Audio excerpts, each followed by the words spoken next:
wait a second. Let me turn the music off.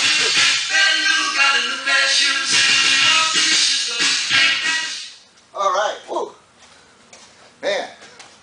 And I was just jamming out there for a minute. Anyway, this is Al over here at Al's Motorcycle Shop again. And what we're going to do today is I'm going to try to mess with this bike a little bit and put this thing together. I'm going to try to get the front end on it. We got the oil bag on here, got the paint done on the oil bag. Looks real good. Got the rear fender on. Got the battery mounted, and has a special little pocket down here for the battery. We'll talk about that later. But anyway, what we're going to try to do is I got this DNA front end, and it's a it's a big heavy front end. Just a second, I'll show you. Yeah. Oh, man, this thing's heavy. Anyway, this is like an inverted front end. It's a monster. But anyway, this is the front end we're going to use. All right. So let's see what we can do here. When you buy these front ends, these particular front ends are really, for lack of words, they're just a pain in the ass to put on. Everything has to be just perfect on them. It's easy to tweak the front ends in or out, if you don't space the tire properly. Remember, we were talking about making spacers earlier. So all the spacers are going to have to be custom made, and they're all going to have to be within plus or minus 5 thousandths, which is very, very close. It's the thickness of your hair. So the for the front ends to slide up and down properly, these front ends are real sensitive to being tweaked in or out. Some front ends, Harley front ends, they're very forgiving. These front ends aren't. Okay. So the first thing we've got to do here is we've got this is the top tree, and this is the bottom tree. Now on this tree right here, as you can see, I put internal fork stops on it. So there's a little piece of metal on the bike. It's on the frame itself that fits down in the slot right here. Can you see that good? And it fits down. The piece of metal fits in here, and the front end will turn and stop on each one of these. So this is the internal fork stops. You can't see it. The external ones fit way out here, and they hit the frame and all that. You're probably familiar with those on the Harley front ends, but this one's a little different. Anyway, it's got grease all over from me handling it. But anyway, so what we're going to do here, first thing we're going to do is we're going to take the bearings, these neck bearings here, they have to have grease in them. If you don't have grease in these, you put the front end together, you're going to have problems down the road. So first thing we're going to do here is we're going to get some grease here, and this grease it smells like grease. I don't know if you saw me smell that, but anyway, it smells a lot like grease.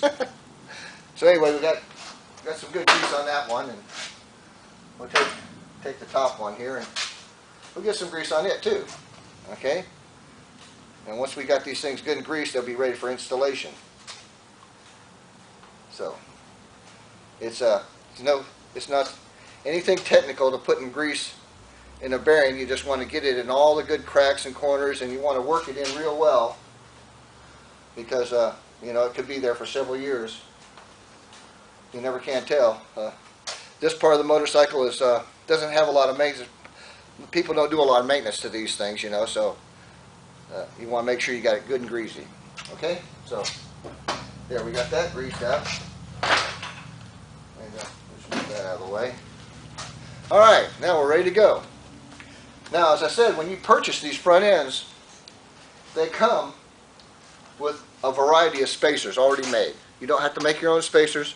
They're already here, okay? But what you do have to do, you have to fit these triple trees to this particular front end. Not all these goosenecks. This part of the front end is called the gooseneck. At least that's what I call it. And so sometimes the goosenecks are shorter and sometimes they're longer, depending on what bike or manufacturer or whatever you're going to put on. So they come with a variety of spacers, because the distance on here has to be set up just about perfect, which I'll show you why it's got to be set up perfect later in this video. Okay, so what we do is I take my Starrett vernier caliper. You see that? Will that focus? Okay, and I measure, to see how much spacer we need. Okay. All right.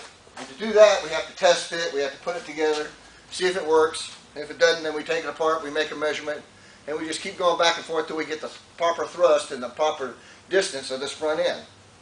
All right. So what I've done here is I've got some spacers, And I got, well, let's use my stirrup vernier caliper. I like this one. This one here is made in China. It works pretty good. It's a digital, but if you drop that one, you've had it. If you drop this one, you've had it too. But anyway, what we've got is we've got 470 thousandths, okay? That's how much spacer we've got here. So we're going to put that on here. Then we're going to put the bearing on. Oh, wait a second, we forgot something. We got put this on. Drop the bearing in there. All right, the grease bearing that you just put a bunch of grease on, and we'll set this top part in place. Nothing hard about that. Then the bottom bearing goes in. Okay, pretty simple. It's all greased up, ready to go. All right, we'll just kind of let that stay where it wants to be. Now on all the threads, I use anti-seize on everything. Okay. Because if you don't, and you put this thing together, and say a year or two goes down, a year or two goes by, let me walk around here in the front so you can see me. If you don't put anti-seize on all your threads, all these threads have anti-seize, I've already put it on there. If you don't put that anti-seize on there, and a couple years, somebody says, well, I need to take this front end apart for whatever reason, it's liable not to come apart unless you have to take a blowtorch to it or something. So it's a real good idea. That bearing's about ready to come up. It's a real good idea to put anti-seize on all this stuff. Okay, so let's go to the next step. Next, we're going to go ahead and put the bottom tree on. Okay, so you have to hold this in place because it's got the internal fork stops. All right, so there we go. Now we got the bottom nut here somewhere. This thing is tricky to start. So I'm going to try to do my best, so hang in there with me. If I can get to start for the first couple of threads, I'll be lucky. Because it is really a pain in the ass. Let's see what I got here. Oh, no. Just hang in there with me now. If I can get this thing to start on the first couple of threads, we'll be good to go.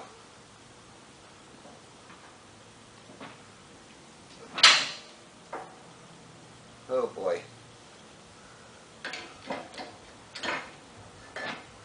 You know, like I said, they're pretty hard to get started sometimes.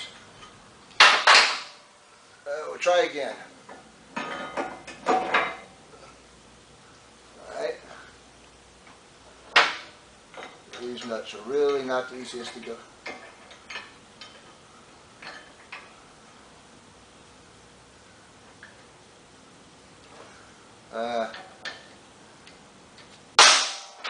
Okay.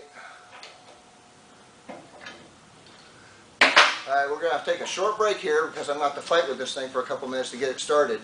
And we'll be right back with you, so if you want to shut that off for a minute, cameraman. And okay, we're back. I had to take those gloves off because they were, because when I greased up those bearings, I had grease all over the gloves, and I couldn't get a hold of that nut very good. That nut is recessed up into this front end, so it's kind of like invisible. Because it's up in there, and it was hard to get a hold of. But anyway, I took my gloves off and got the nut started right away. So we're going to go back where we left off, and I'll go ahead and tighten the nut up. Alright, just have to get started a couple of threads and then it goes right on. But this nut is really notorious on these types of front ends. This nut underneath here is really notorious for being difficult to deal with. Okay, we've got that on. We've got the nut a little snug. Now, the reason that these spacers are so critical on this type of front end is because you have these sleeves that fit in here, right? You fit these sleeves in, right? If I can see, maybe you can see that.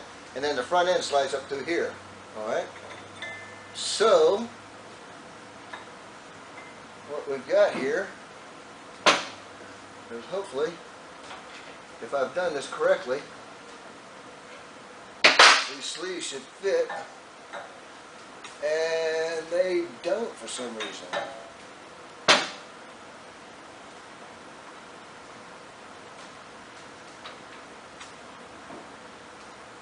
Huh. Well, that means their spacers aren't quite right then. if they don't fit. Because they should fit in there kind of, and they don't fit. So what we're going to have to do is we're going to take it back apart. We're going to have to change the spacers, and we're going to have to get these to where they fit in there, not too tight but not too loose. And then we'll be able to put our legs up through there and tighten everything up. So yeah, it looks like we're going to take another break, and I'll be back with you. So this is Al. Hey, we're back. I don't know what really happened just there, but the clearance up here was the clearance was too far away. It looked like I'd accidentally put an extra spacer in there or something. So we took it all back apart. I took it all back apart, and everything looked okay. So I put it all back together, and now it fits. You know, so welcome to the real world of motorcycle building. So anyway, I must have had something wrong. Maybe a spacer was cocked in there or something. You got to be real careful when you put these front ends together. So you just have to be patient. If something doesn't work, take it back apart. Don't get mad. Don't say, ah, throw it down on the ground and smash, you know, because when you do that, the motorcycle wins and you lose, okay? So you got to be real patient, and you just have to deal with these problems that come along from time to time, because they do come along. But anyway, so we're ready to put these sleeves in. So what we're going to do is I'm going to put them up here, and well, first we need a leg. So let's get a leg. Go over here and see if we can find one. All right. Here's our victim. And these things aren't light. And of course this one's 10 inches over, so it's long. So anyway, we'll get this started here. Hopefully. Oh my goodness gracious. We don't want that to do that very many times.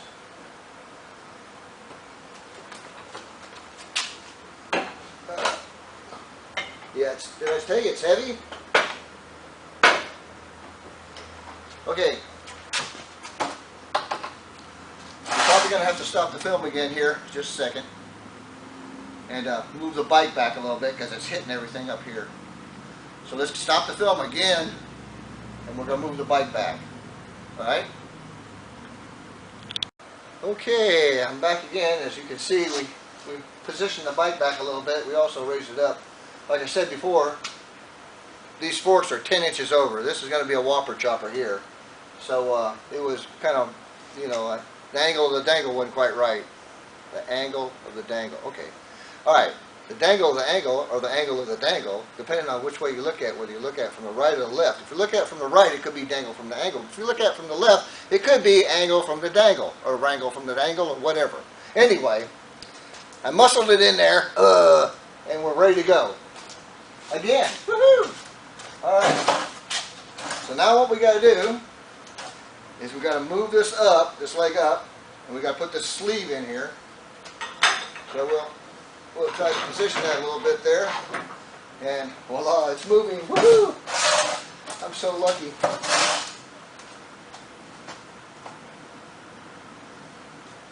We'll take this top tree and move it in position. And try to jab it all the way up in there. Alright, look at there, went right in there.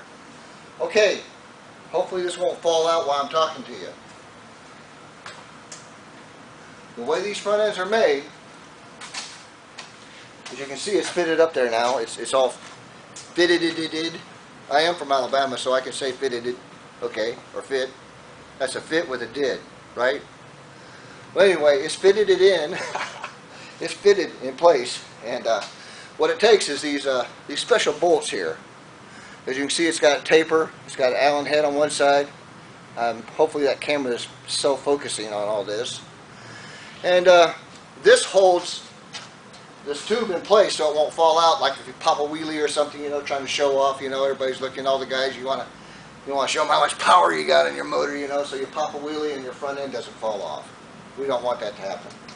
So we will take our anti-seize here, because everything, almost everything takes anti-seize, because